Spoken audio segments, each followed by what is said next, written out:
المشاهدون الأكارم، أسعد الله مساءكم أينما كنتم بكل خير. نشرة الأخبار نقدمها لكم من الفضائية الإريترية.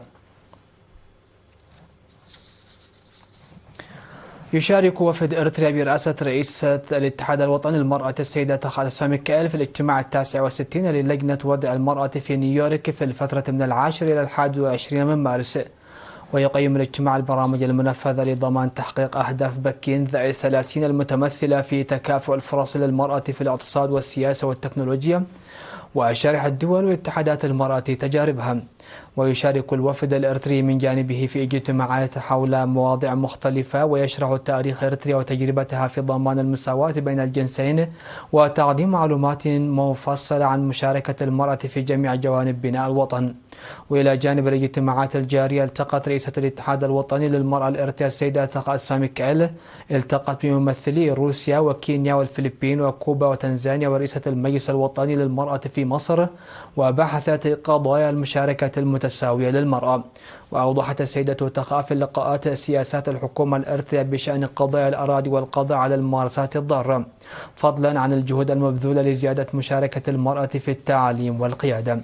كما دعت إلى مواصلة الاتصالات لتعزيز العلاقات الثنائية القائمة على النهوض بالمرأة والعمل معا بشأن قضايا المرأة في المحافل الدولية وتبادل الخبرات. ويساهم الوفد الإريتري بشكل فعال في تعريف موقف إريتريا من قضية المشاركة المتساوية للمرأة بالمشاركة في كافة الاجتماعات الرسمية والجانبية.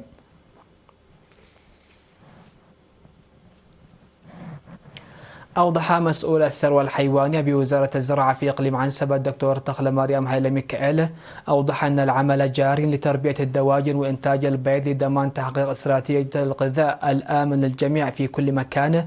وذكر تزايد عدد الأسر المشاركة في تربية الدجاج، وقد تم التسجيل في 9 مديريات للحصول على أكثر من 200 ألف من الفراخ هذا العام. وقال إن الفوائد تجاوزت الأسر، حيث بدأت الفراخ الموزعة العام الماضي على المزارعين في الولادة خلال 4 أشهر.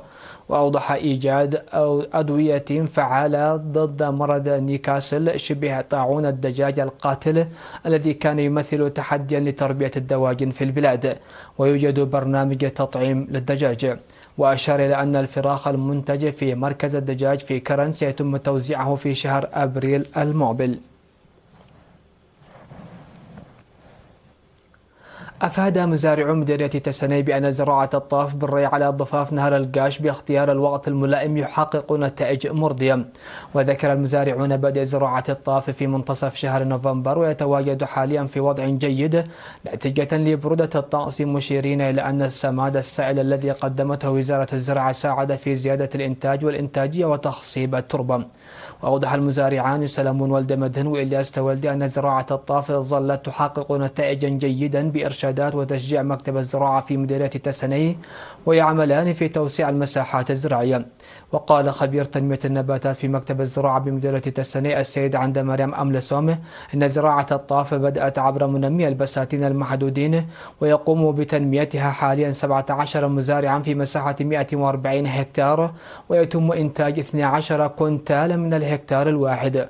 ودعا المزارعين للتنويع الزراعي والتركيز على مزروعات الهضبة والبذور الزيتية.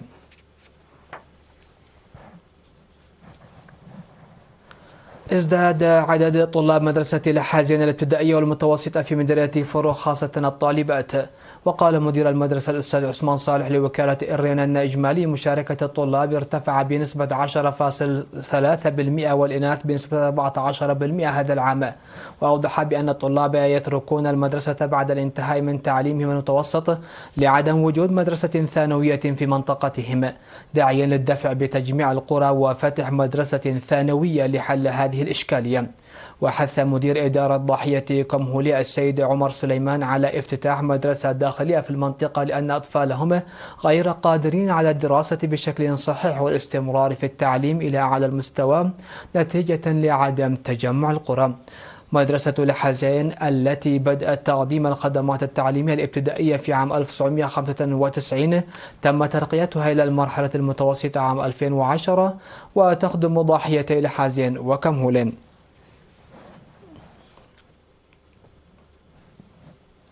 دعا قائد شرطة الإقليم الأوسط المقدم جرماي جبر ميكائيل الطلاب الشباب إلى زيادة معرفتهم بالقانون ولعب دورهم في مكافحة الجرائم والحوادث. وحث في السيمينار الذي عقده لحوالي 1000 من طلاب المدارس المتوسطة والثانوية يوم 9 و15 من مارس الطلاب الشباب، حثهم على زيادة تعاونهم في مكافحة الجرائم وكشف المجرمين.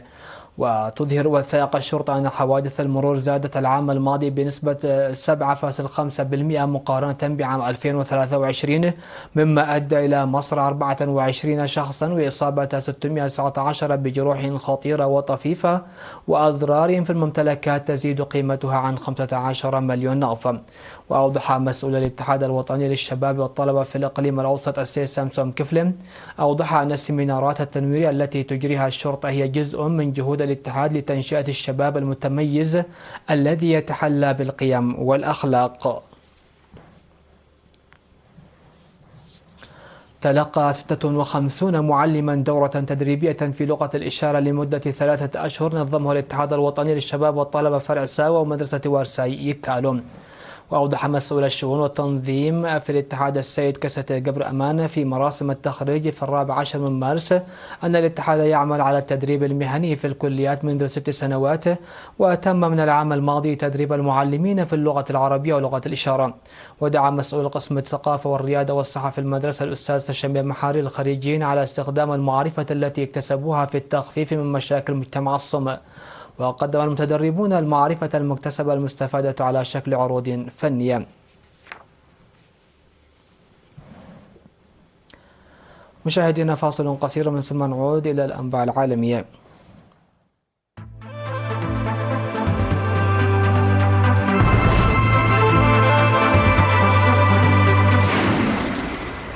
أهلا بكم. نشرت القيادة المركزية بالجيش الأمريكي يوم أمس السبت مقطع فيديو من عملية استهداف مركبة ادعت فيها قتل زعيم تنظيم داعش للعمليات الدولية عبد الله مكي مصلح الرفاعي.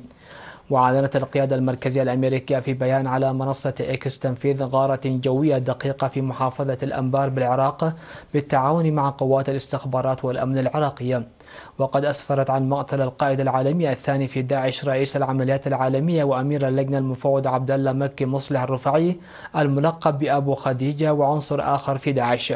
وذكرت بصفته أمير على أعلى هيئة صنع قرار في داعش تولى أبو خديجة مسؤولية العمليات واللوجستيات والتخطيط التي ينفذها داعش عالميا ويدير جزءا كبيرا من تمويل التنظيم العالمي.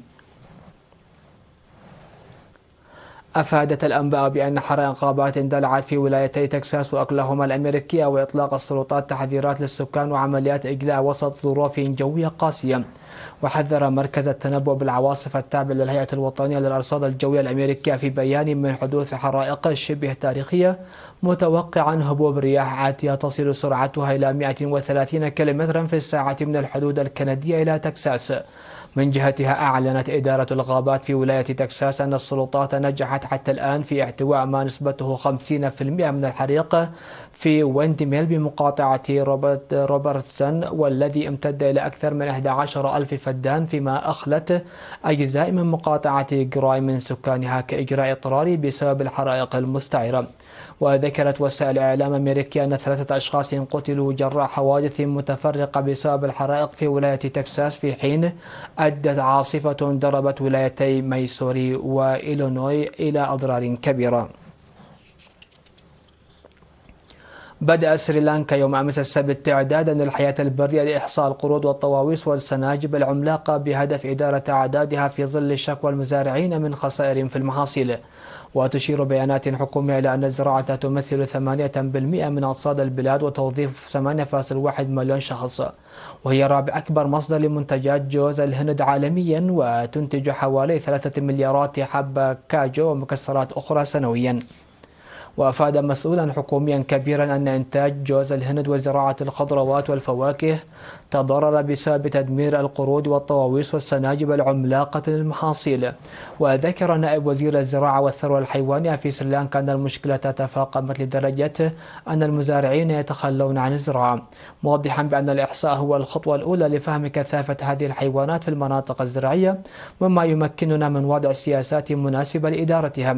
يأتي الإحصاء بعد حادثة ثالثة في فبراير عندما تسبب قرد في انقطاع التيار الكهربائي على مستوى البلاد، وعمليات قطع للتيار دامت 3 أيام.